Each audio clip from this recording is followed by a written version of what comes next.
Good evening. ఈరోజు ఈ యొక్క వీడియోలో టాపిక్ ఏంటంటే detoxification in our body. Detoxification in our body అంటే ఈ డిటాక్సిఫికేషన్ అంటే ఏంటి, అది మన శరీరానికి ఎలాంటి లాభాలు చేకూరుస్తుంది, దానివల్ల ఇంకా మన శరీరంలో మంచి ఎలా జరుగుతుంది, ఆ డిటాక్సిఫికేషన్ లేకుంటే ఏం జరుగుతుంది, ఏం నష్టాలు జరుగుతాయి, ఇలాంటి యొక్క ఇంపార్టెంట్ విషయాలను ఈ వీడియోలో మీకు ఇస్తున్నాను. ఇంకోటి ఏంటంటే మానవ శరీరంలో ఈ యొక్క విషతుల్యాలను తొలగించేటువంటి ప్రక్రియను డిటాక్సిఫికేషన్ అని అంటారనమాట. మరియు వ్యర్థాలను, మన శరీరంలో వ్యర్థాలు ఉంటాయి, దాన్ని బయటికి పంపే ప్రక్రియను ఎలిమినేషన్ అంటారు. సో డిటాక్సిఫికేషన్ అండ్ ఎలిమినేషన్ ఈ రెండు చాలా చాలా ఇంపార్టెంట్ మన శరీరానికి. ఈ ప్రక్రియలు ఎలా జరుగుతాయంటే కాలేయం, లివర్, మూత్రపిండాలు, కిడ్నీస్, జీర్ణ వ్యవస్థ ద్వారా నిరంతరం సహజంగా జరుగుతుందన్నమాట. ఈ డిటాక్సిఫికేషన్ అండ్ ఎలిమినేషన్ ఈ రెండు ముఖ్యమైనవి. తర్వాత ఈ ముఖ్యమైన విధానాలు ఏంటంటే, మన బాడీలో ఉన్నటువంటి కాలేయం, లివర్ అనేది ముఖ్యమైన ఫిల్టర్. మనం తీసుకునే ఆహారం, మందులు కానీ మరియు ఇతర పదార్థాలలో ఉండే విష పదార్థాలను లలో టాక్సిన్స్ కాలేయం వేరు చేసి వాటిని హాని చేయని వ్యర్థాలుగా మారుస్తుందన్నమాట. ఇది కొవ్వును కరిగే వ్యర్థాలను నీటిలో కరిగే వ్యర్థాలుగా మార్చి శరీరం నుంచి బయటకు పంపడానికి సిద్ధం చేస్తుంది కాలేయం. సో కాలేయం యొక్క ఆరోగ్యం చాలా ఇంపార్టెంట్. మన కాలేయము, లివర్ కనుక ఆరోగ్యంగా లేకుంటే ఈ డిటాక్సిఫికేషన్ జరగదు. సో వ్యర్థాలన్నీ మన బాడీలోనే ఉండిపోయి అవి ఎన్ని జబ్బులకు కారణమవుతుందన్నమాట. ఇంకొక ముఖ్యమైన అవయవం ఏంటంటే ఈ డిటాక్సిఫికేషన్ కొరకు కిడ్నీ అన్నమాట, మూత్రపిండాలు. ఈ మూత్రపిండాల యొక్క ఫంక్షన్స్ ఏంటంటే, రక్తాన్ని వడబోసే ప్రధాన అవయవాలు ఏంటంటే మూత్రపిండాలు. ఇవి రక్తం నుంచి లవణాలు, అదనపు నీరు మరియు విష పదార్థాలను వేరు చేసి మూత్రం ద్వారా బయటకు పంపిస్తాయి. సో ఇంకోటి జీర్ణ వ్యవస్థ మరియు డైజెస్టివ్ సిస్టమ్ అండ్ ఇంటెస్టైన్ రెండు కలిపితే ఈ యొక్క జీర్ణ వ్యవస్థను, పేగులు, ఇంటెస్టైన్, వాటి యొక్క ఫంక్షన్స్ ఏంటంటే, ఆహారం జీర్ణమైన తర్వాత మనం ఆహారం తింటాము. సో ఈ ఆహారం జీర్ణమైన తర్వాత మిగిలిన వ్యర్థాలను మల విసర్జన ద్వారా, స్టూల్ ద్వారా శరీరం నుంచి బయటకు పంపుతుంది. ఏది జీర్ణ వ్యవస్థ తర్వాత పేగులకు వెళ్ళి, ఇంటెస్టైన్లో వెళ్ళి అక్కడ నుంచి ఆ మలినాలను మన స్టూల్ ద్వారా బయటికి పంపిస్తుంది అన్నమాట. ఆరోగ్యకరమైనటువంటి పేగుల కోసం, అంటే మన కడుపులో ఉన్నటువంటి ఇంటెస్టైన్ ఏదైతే ఉంటుందో, చిన్న పేగులు, పెద్ద పేగులు ఇలాంటివి ఉంటాయి అన్నమాట. వీటి యొక్క ఆరోగ్యం కోసం మనం ఫైబర్ అనే ఆహారంని తీసుకోవడం చాలా ముఖ్యం. పీచు పదార్థం ఫైబర్. తర్వాత ఇంకొక ముఖ్యమైనటువంటిది ఏంటంటే చర్మము, మన స్కిన్ మరియు ఊపిరితిత్తులు. ఇవి కూడా ఎలా చేస్తుందంటే, ఇప్పుడు మనం ఏదైనా కష్టపడి పని చేసినప్పుడు, శారీరక శ్రమ చేసినప్పుడు చెమట వస్తుంది, స్వెట్ వస్తుంది. ఆ స్వెట్ రూపంలో చర్మం ద్వారా కొద్దిపాటి మలినాలు బయటకు వస్తాయి అన్నమాట. సో ఊపిరితిత్తులు, మనం పీల్చే గాలిలోకి కూడా, ఊపిరితిత్తులు కూడా లంగ్స్. ఈ లంగ్స్ యొక్క ఫంక్షన్స్ ఏంటంటే, గాలిని లోపలికి పీల్చుకున్నప్పుడు లంగ్స్కి వెళ్తుంది. లంగ్స్కి వెళ్ళినప్పుడు మనం ఆక్సిజన్ లోపలికి వెళ్తుంది. అక్కడ దాన్ని ఏదైతే మన బాడీలో ఉన్నటువంటి కార్బన్ డైఆక్సైడ్ను బయటికి పంపుతుంది. సో ఈ విధంగా మన యొక్క అవయవాలు మనకు ఈ వ్యర్థాలను బయటికి పంపడానికి ప్రయత్నం చేస్తుందన్నమాట. ఇంకోటి ఏంటంటే, సహజంగా మనకు ఈ ప్రక్రియ మంచిగా మెరుగుపరచుకోవడానికి మార్గాలు ఏంటంటే, మరి ఎలా ఉండాలి మార్గాలు? మంచి ఈ అవయవాలు ఉన్నాయి, ఈ అవయవాలు కరెక్ట్గా పనిచేయాలి, వ్యర్థాలను బయటికి పంపించాలి. సో ఈ విధంగా మనం చేయాలంటే మనం చేయవలసిన పని ఏంటి? ఎక్కువ నీరు త్రాగాలి, వాటర్ ఎక్కువ తీసుకోవాలి. రోజుకు 3 to 4 లీటర్స్ వాటర్ తీసుకోవాలి. లేదా మన బాడీ వెయిట్ను బట్టి కూడా తీసుకోవాల్సి వస్తుంది. 20 kgs వెయిట్ బాడీ ఉంటే 1 లీటర్ చొప్పున తీసుకోవాల్సి వస్తుంది. మ్యాక్సిమం 5 లీటర్స్ వరకు తీసుకోవాలి, ఎక్కువ తీసుకోకూడదు. తర్వాత ఈ టాక్సిన్స్ అనేది మనం నీరు తీసుకోవడం వల్ల మూత్రం రూపంలో సులభంగా బయటికి వెళ్తుందన్నమాట.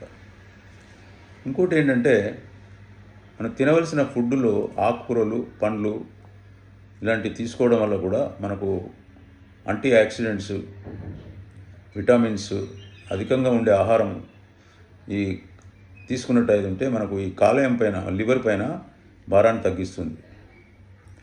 ఇంకొక ముఖ్యమైనది మనం చేయవలసింది ఏంటంటే ఫిజికల్ ఎక్సర్సైజ్, యోగా ఇలాంటివి మనం చేయాలి. రక్త ప్రసరణ ఇవి వ్యాయామం చేయడం వల్ల, ఫిజికల్ ఎక్సర్సైజ్ చేయడం వల్ల ఏమవుతుందంటే, ఇది రక్త ప్రసరణ మన లోపల ఉన్నటువంటి బ్లడ్ సర్క్యులేషన్ అనేది పెంచుకొని చెమట ద్వారా మలినాలను, మనం ఏదైతే ఉంటుందో ఆ మలినాలను అంటే చెడు పదార్థాలను తొలగిపోయేలా చేస్తుంది అనమాట. ఈ చెమట ద్వారా బయటకు వచ్చేస్తుంది స్కిన్ నుంచి. సో ఈ స్వెట్ అనేది వెరీ ఇంపార్టెంట్. మనం ఈ స్వెట్ రావాలంటే మన బాడీని కదలికని చేయాలి. అంటే ఫిజికల్ ఎక్సర్సైజ్, వాకింగ్, రన్నింగ్ ఇలాంటివి కొన్ని చేస్తుంటే మనకు స్వెట్ వస్తుంది అన్నమాట. ఆ స్వెట్ ద్వారా ఏమవుతుంది, మన బాడీలో ఉన్నటువంటి మలినాలు ఏమైతే అవి చర్మం నుండి చెమట రూపకంగా బయటకు వచ్చేస్తుంది.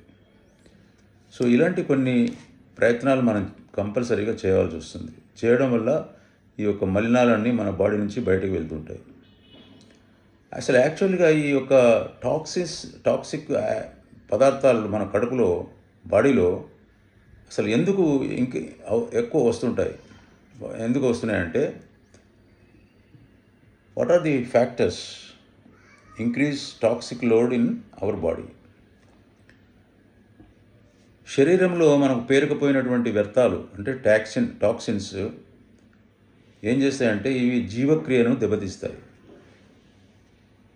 ఏంటంటే ఆహారపు అలవాట్లు, కాలుష్యము మరియు ఒత్తిడి, మెదడు నుంచి ఒత్తిడి వంటి ప్రధానమైనటువంటి కారణాలు అన్నమాట.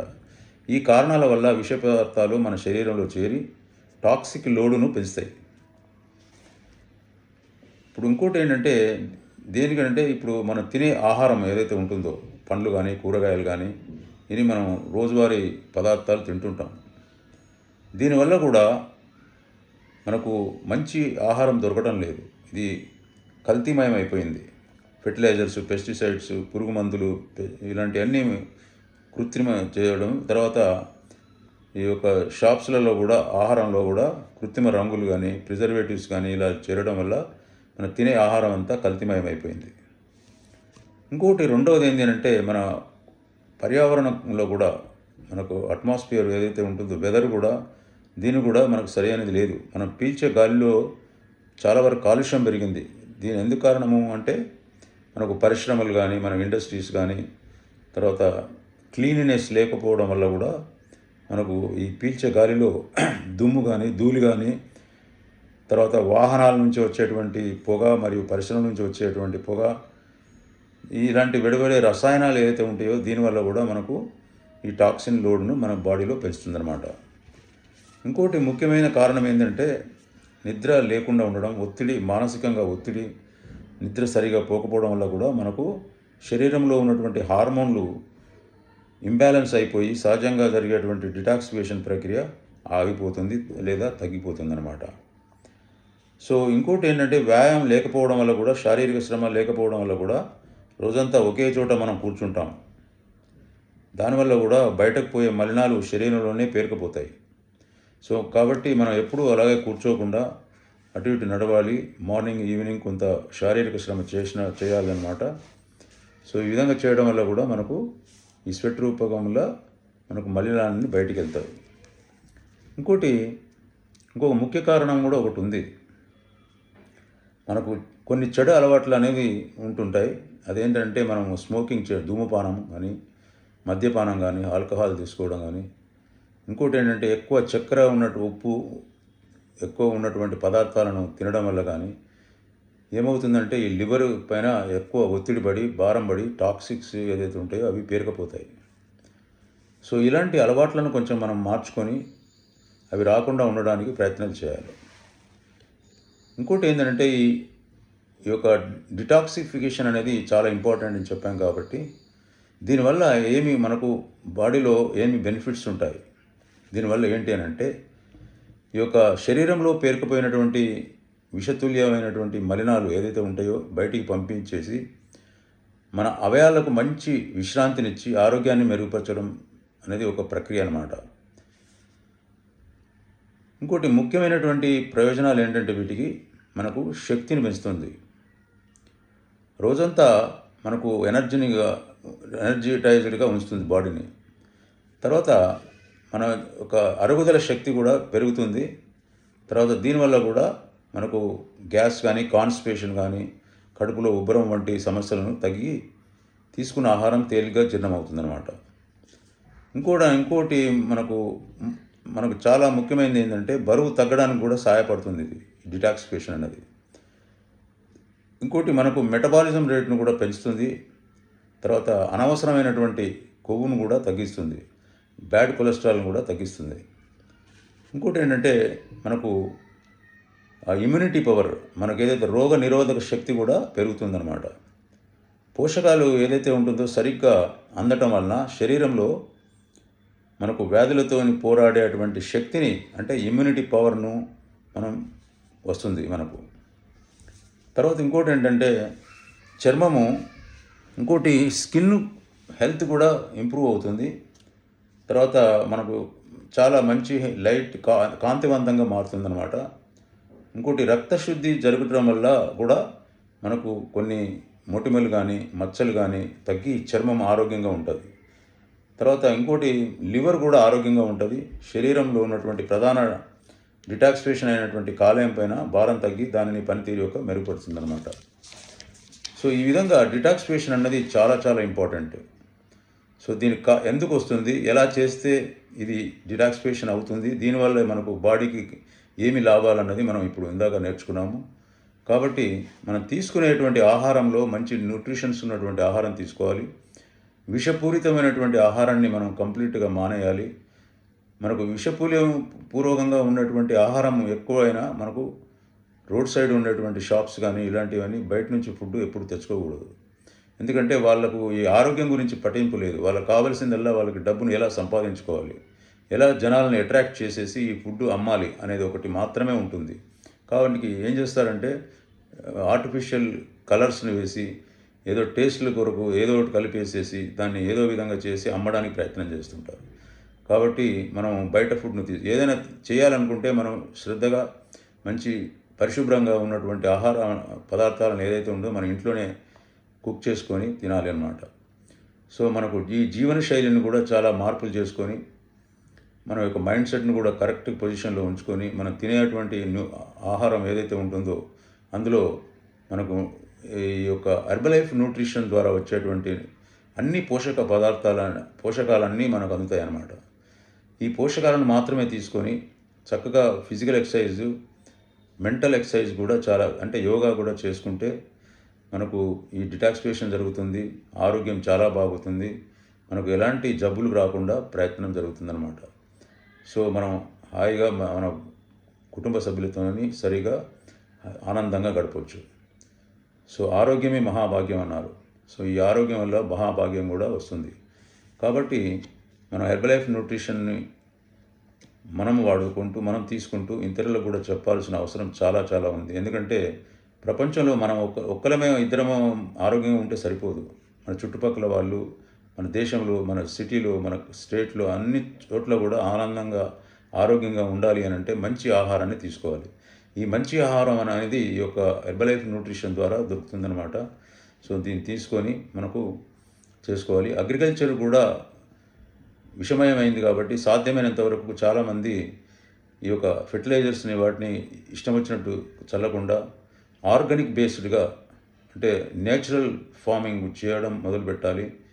సో దీనివల్ల కూడా మనకు మంచి ఆహారం దొరికే అవకాశాలు ఉంటాయి. సో ఇది చాలా ఉపయోగమైనటువంటి టాపిక్ కాబట్టి అందరూ దీన్ని చూసి ఇతరులకు కూడా చెప్పి మార్చుకోవాలని నేను కోరుకుంటున్నాను. Thank you very much.